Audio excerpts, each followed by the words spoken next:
All right, y'all, welcome to the Scott Horton Show. I'm the director of the Libertarian Institute, editorial director of antiwar.com, author of the book Fool's Errand, Time to End the War in Afghanistan, and the brand new Enough Already, Time to End the War on Terrorism. And I've recorded more than 5,500 interviews since 2003, almost all on foreign policy, and all available for you at scotthorton.org. You can sign up for the podcast feed there, and the full interview archive is also available at youtube.com/Scott Horton Show. All right, you guys, on the line, I've got Annelle Sheline. She is a research fellow at the Quincy Institute and is an expert on especially the Arabian Peninsula, all those American-backed sock puppet monarchies, and the war in Yemen. Welcome back to the show, Annelle. How are you doing? Doing well. Thanks for having me back. Very happy to have you here. So I was late to the Zoom call yesterday, but I showed up in time to hear you say that, yeah, these Democrats talking about, let's just break off our relations with Saudi Arabia. I know, let's pull all of our troops out. Oh, yeah, sure, they all read Enough Already and changed their mind entirely. Instead, what they're doing is they're blabbing about a bunch of nonsense that's never going to happen when we have a reasonable ask on the table. End the war in Yemen. And by all means, of course, I'm for getting our troops out of Saudi, but it's just that they don't mean it. But they're stomping their feet because they're mad that the Saudis won't cut gas prices or something. But so I guess, you have your latest article here's from, I guess not too long ago, a week or 10 days ago. 5 ways Biden can reevaluate the Saudi relationship now. So in other words, we have all this pressure. Oh, it's with Trita Parsi. We have all this pressure now against Saudi Arabia, all this resentment toward them on the part of the Democrats because they're helping the Russians or whatever it is. So how do we channel that into focusing them on the thing that we really need, which is to get these war powers resolutions passed? Exactly. Right. So, as you were saying, I do think a lot of this outrage that we're hearing from Democratic members of Congress, the legislative vehicles about supposedly pulling all troops from Saudi Arabia and the UAE, another one about pausing all weapons sales to Saudi Arabia for a year. I think a lot of this is just hot air. These forms of legislation would have to get past the filibuster, and which is very unlikely to happen. And they also don't have privileged status. And so I think Democrats are using this moment to channel a lot of this anger Americans are feeling about just, inflation and high gas prices, which is then added, is made worse by this announcement about the 2 million barrels per day cut that OPEC Plus is implementing at Saudi Arabia's behest. And they're channeling just a lot of general frustration with Saudi Arabia, which is understandable. Americans for a long time have questioned, why does the U.S. maintain such a close relationship with this dictatorship? But as you and I have both said, I don't think this amounts to much of anything. I think Democrats are just using this opportunity to try to win some political points without actually being serious about trying to pass these measures. When what we do have is the Yemen War Powers Resolution, which is ready to be brought to the floor. It does have privileged status, meaning it doesn't have to kind of go through the process of committee review, et cetera. It could just go right to a vote. And it only needs a majority. It does not need to bypass the filibuster, given the nature of a War Powers Resolution. And not only would this be crucial to ending U.S. support for everything, all the horrible actions Saudi Arabia is taking in Yemen, this would also be crucial in reasserting congressional authority over war powers, which is something that has been horribly eroded, especially since 9/11 and the war on terror. But before then as well, Congress has been unwilling to reassert the fact that the Constitution gives Congress war-making authority and instead lets the president and the executive branch take the lead on deciding where our troops are going to be sent. So, I think if you don't care about Yemen, hopefully people do care about Yemen, but if you're someone who's less interested in that, but is interested in Congress reasserting itself and in reining in the executive branch, call your member of Congress and tell them to support this Yemen War Powers Resolution. Call your senators. It has to pass both houses. This is something that does have a lot of support, which again is why it's pretty frustrating that even members of Congress who claim to support it are now introducing these other bills. When again, as you said, it's the only thing that really has a likely path to passing and actually trying to impose some accountability on Saudi Arabia at this time is the Yemen War Powers Resolution. The others are really just hot air. Yeah. They're just jerking our chain. It's just like when, cops murder people and people say, we want fair trials and accountability for cops who murder people. And they go, yeah, what we'll do is we'll just defund the police. And then we just won't even have security forces at all anymore. We'll replace them with nothing. And that's our best idea. And then that goes absolutely nowhere, and no police are defunded anywhere, despite what you hear in the propaganda. It's the poverty caused by the lockdowns that are causing the crime, not any defunding, which never took place. But all anybody ever wanted was for a cop who murdered somebody to be held accountable for it. That was the reasonable ask. Same thing here. Exactly. We're trying to end a war. Yeah, you're right. We should never talk to the Saudis again. Oh, come on. You're not going to do that. Just end the war. And it just goes to show how Republicans and Democrats are. This is how Congress is. They go, I know what we'll do. We'll throw them these animal crackers and they'll eat that because they're stupid. That's how they think of us, and that's how they behave, Well, and I think those recent revelations that came out from the Program on Government Oversight and the Washington Post that detailed the numbers of former military officials that are in the payroll of these foreign governments, especially places like Saudi Arabia and the UAE. These are everyone from kind of lower ranking service members up to 4-star generals who know that they can get lucrative contracts working for these foreign governments after they're out of active service, and that the Pentagon will just do a rubber stamp approval to this. I mean, ostensibly, this would violate the emoluments clause of the Constitution, whereby public officials and the military cannot work for or receive money or gifts from foreign governments. However, Congress outsourced that approval process to the Pentagon, and the Pentagon, just is like, yep, 95% of the time they have approved these requests. Many of the times people don't even necessarily ask for permission. It's just sort of seen as this is what it's possible to do after you're done with your military service. Go earn huge amounts of money working for someone like Mohammed bin Salman in Saudi Arabia. So again, it's just the nature and the scope of that relationship. Again, just reinforces the fact that the U.S.-Saudi relationship is unlikely to change in any way. And really, again, the only way we're likely to see any sort of a change would be through this Yemen War Powers Resolution. Or at least, let's start with this. I'm all for severing the relationship entirely, but we gotta, come on. The first things first here, this horrible war. And by the way, I read a piece, I'm sorry I don't remember the footnote, but I'm sure anybody could find it, where there was at least one American general who was helping to lead the Giants Brigade, the UAE's militia on the ground in Yemen, a.k.a. Al-Qaeda in the Arabian Peninsula. The guys that bombed the coal and tried to blow up a plane over Detroit when the UAE was ordered by the Trump government to do something about Al-Qaeda down there in Mokala. They hired them all. They didn't wipe them out. They renamed them the Giants Brigade. They got an American general leading them in battle.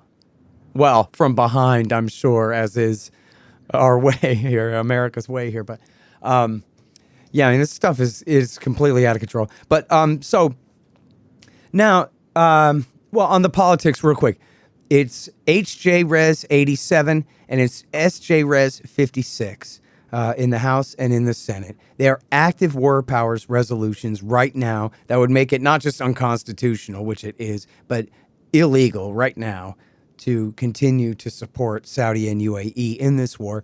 And when you say they have a lot of support, they really do. I read that the last time around when they got it passed through the House, they only had 96, I think, co-sponsors then, and we got more than 110. Tell me what's the latest number and how much momentum we really have in the House. And in fact, if you've heard, do you know how much effect the public campaign for this legislation is having on this? Absolutely. So I at the latest I'd heard was, I believe, 118 members of the House and about a dozen senators And there are also some members of Congress and senators who've said things like, well, if so and so supports this legislation, then I'd be willing to get on. I think part of what's tricky about this is, for Congress to reassert this congressional war authority, it is something that would, the Democrats have to say to Biden, hey, you said you were going to end U.S. complicity in this war, and you haven't done so, and we're going to come out publicly and criticize you. Unfortunately, there's a lot less willingness to do that these days. Hey, I got a narrative for you to recommend to them if you've got a channel to them, because I know that obviously is very difficult to do, is just say, look, man, we've got to face down Mitch McConnell and Lindsey Graham. And so Biden does. And so we need to do this to support Biden. Biden wants to end the war, but he's got to do it over the Republican war party's dead body. And so we got to bolster his position by essentially just making it illegal for the government to continue supporting the war in support of the president's position. And then that way, they're not stabbing the president in the back. They're standing in front of him as his supporters. Right, exactly. And I think there's also, that's the kind of messaging to aim at a member of the Democratic Party. And then there's also messaging to aim at Republicans, which would be, call Biden out on this. He said this was something that he was going to do, and he hasn't done it.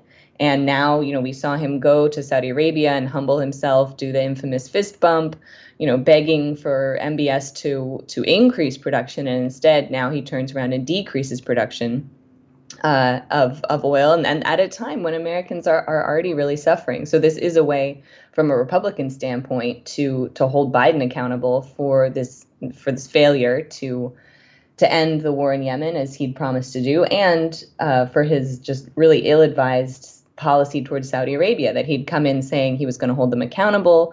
Then he had to go sort of eat humble pie and apologize, go to MBS and agree to sort of restart the relationship. A crucial factor there, I think, is his Middle East advisor, Brett McGurk, who's been a big proponent of Saudi Arabia and the UAE throughout his time in the White House. And he's served in the past several administrations, both Democrat and Republican. And this is a guy who, like much of the foreign policy establishment, believes that it's important for the U.S. to maintain these relationships with Saudi and the UAE, even when doing so actually goes against U.S. interests. Things like, why do we continue to maintain such a huge troop presence in this part of the world when it really has almost no benefit for the United States? Yeah, absolutely. And so obviously that's definitely the way to approach it in dealing with Republicans too. It's just simply, this is not in America's national interest. It's just not. And I've been kicking the can down the road because I'm so busy. I got way too many jobs. But I want to try to meet with my representative, who's John Carter, who is, I think, very much just a Bush Republican from my county here in Texas. But I want to go and try to meet with him and just tell him, look, never mind the war against Al-Qaeda. This is the one for them. And it was Obama's worst decision out of so many. Well, I don't know. As bad as supporting Al-Qaeda in Syria anyway. Tripling the Afghan war. Okay, there are a lot of Obama decisions, overthrowing the government in Ukraine, that are up for, ties for worst. But anyway, this was one of the very, very bad things that he did. And there's no reason for a guy like Carter to want to support what's essentially an Obama-Biden policy and then just, never mind so much Trump's role in continuing the whole thing for 4 years.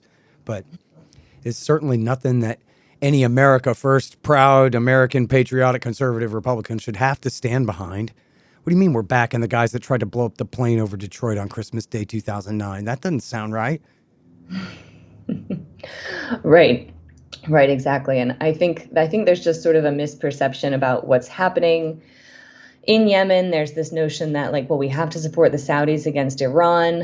But, there was a recent really good piece by Arwa Muqdad, who herself is Yemeni, pointing out that it's just inaccurate to sort of portray the war in Yemen as just purely sectarian, that, sectarianism was not an issue in Yemen before the war made it an issue, which is so often the case. I mean, this is similar to what happened in Iraq.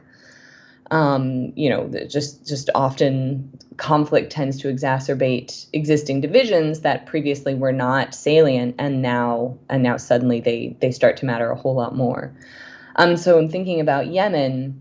Although Iran does send support to the Houthis, that relationship is generally very overblown, and again is just minuscule compared to the massive role and funding of Saudi Arabia and the UAE in bankrolling these various militias. And it's not working. I mean, I think again, there may be people who fear what is going to be the outcome in Yemen if the Saudis and the UAE totally pull out. Does this mean, then they wouldn't be on the hook for funds to help rebuild Yemen? And I think that's just getting it completely backwards. I mean, this notion that somehow keeping the Saudis and Emiratis involved on the battlefield or continuing to fund these militias is somehow going to make it more likely that they're going to then pay reparations later when the conflict ends. No. I mean, in general, the entire the US, France, the UK, the Gulf countries, all of these countries have profited from the deaths of Yemenis, and all of these countries should be on the hook.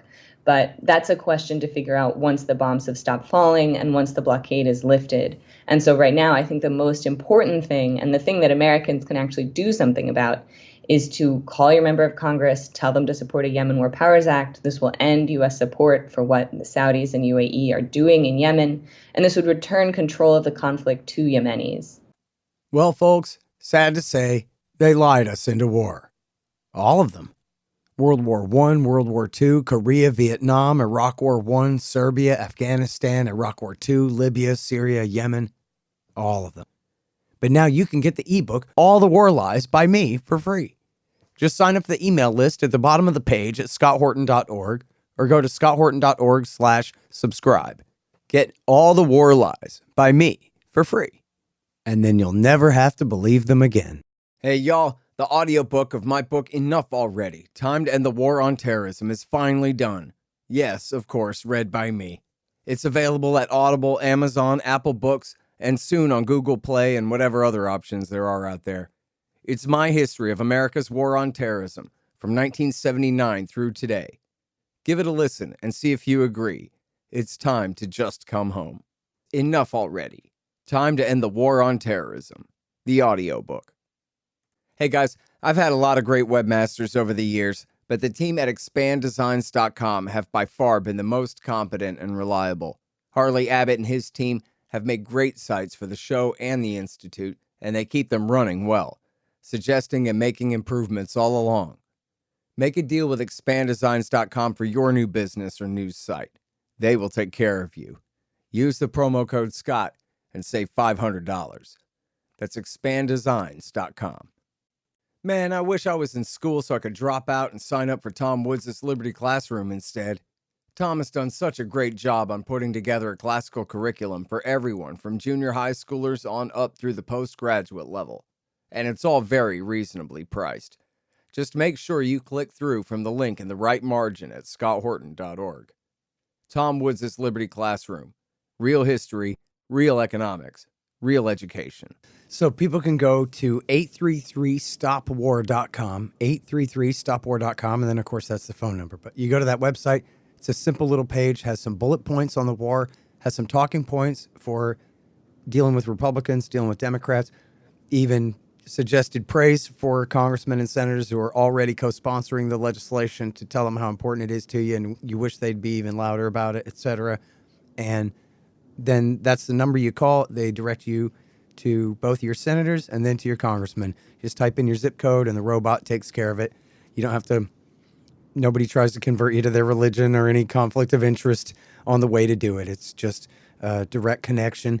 And in fact, the group that sponsors and owns that website, 833stopwar.com, it's Demand Progress, which is a nonpartisan progressive little group there. But they don't even have a link back to their front page on there. Right? Like there is no one has a conflict of interest here whatsoever. This is simply just peace activists, grassroots peace activists doing everything they can to get the word out, to help build consensus, to try to make this thing into a news cycle issue that How much longer can they ignore this when the obvious news stories right here? More and more congressmen and senators are co-sponsoring this Yemen resolution. And look at this photo essay the New York Times finally did a couple of years back on all the babies starving to death there. And maybe there's something that we could do about this right now. Maybe this is an issue for the news cycle and public discussion beyond just the activists. That's all that's happening there is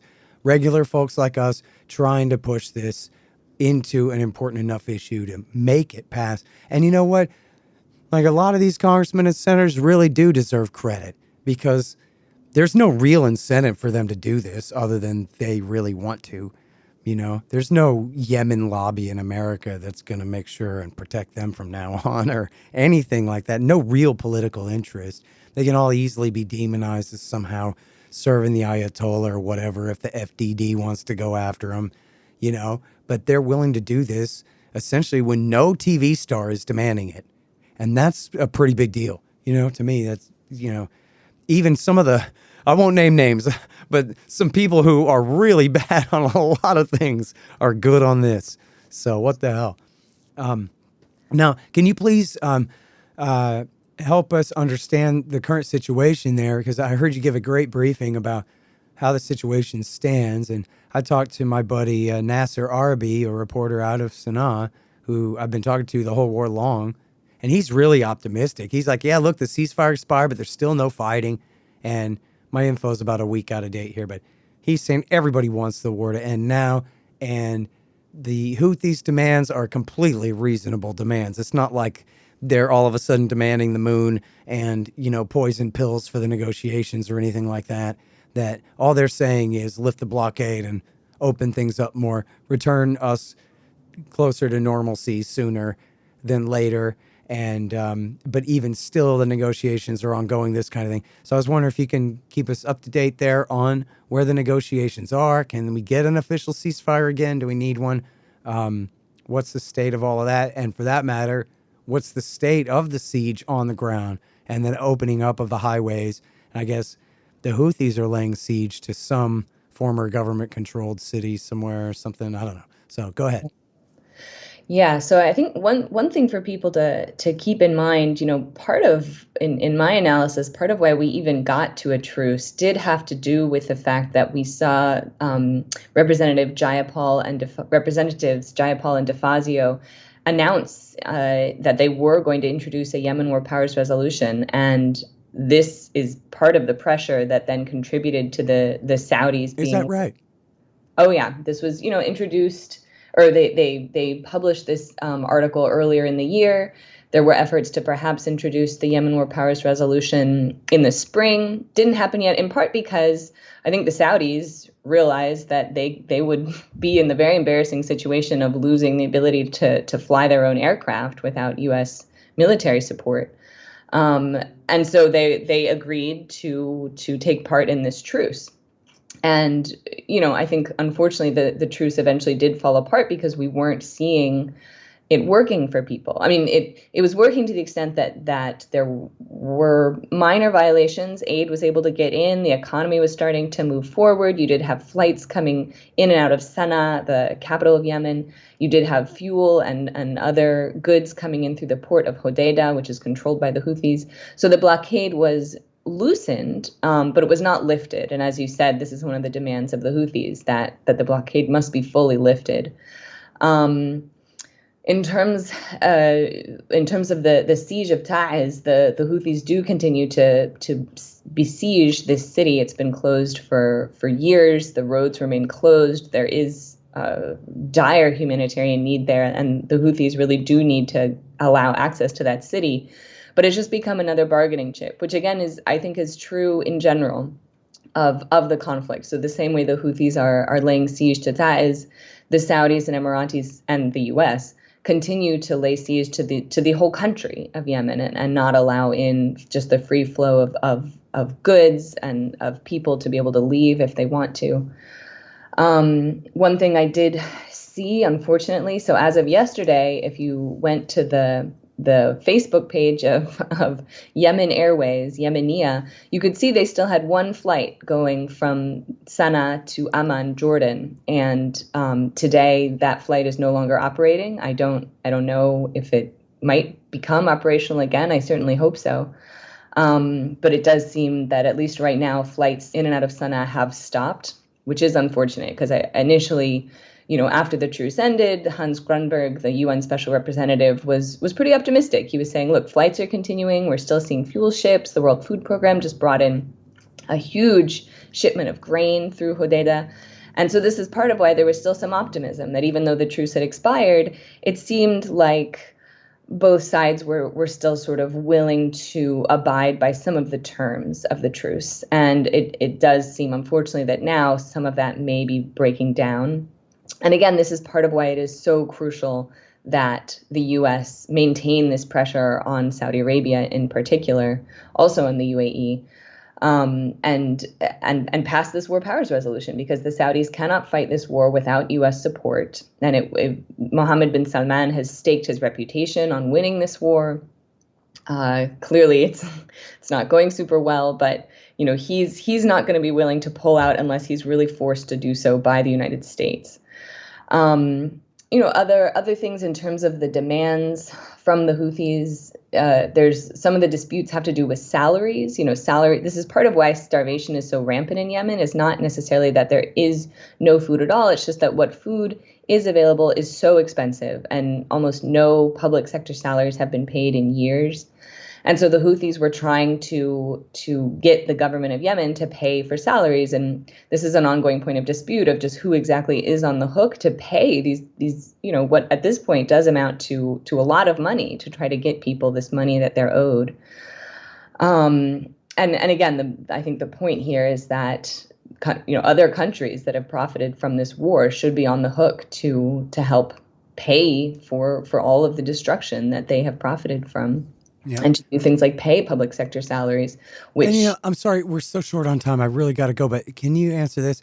Do you think that, I'll preface it this way, that, in the Arab Spring, when Saleh was finally gone before Hillary Clinton intervened, it looked like they were going to have a power sharing deal with the Houthis, the Southern Transitional Council, and al-Islah, and whoever, all different factions.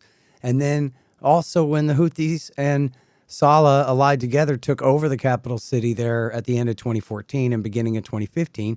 They were working on a peace deal then with the different factions too. In other words, they recognized that they couldn't just rule Aden with an iron fist or something like that. They needed to make a deal with these different factions. Same for Marib, which is, I guess, under the influence of al-Islah, that kind of thing. So, and then America and Saudi started bombing them and scotched all that. So I don't want to be too optimistic or utopian or whatever about it, but it sounds like the Houthis, at least then, recognized that they couldn't just rule the place. They would have to share power with everybody. So I wonder then, my question is, if America and Saudi and UAE, and for that matter, Iran and everybody else backed out of there, do you think that they could work something out? Or we just have years of civil war now with Al-Qaeda, the socialists, and the Houthis, and al-Islah, and whoever's still fighting from now on, or what?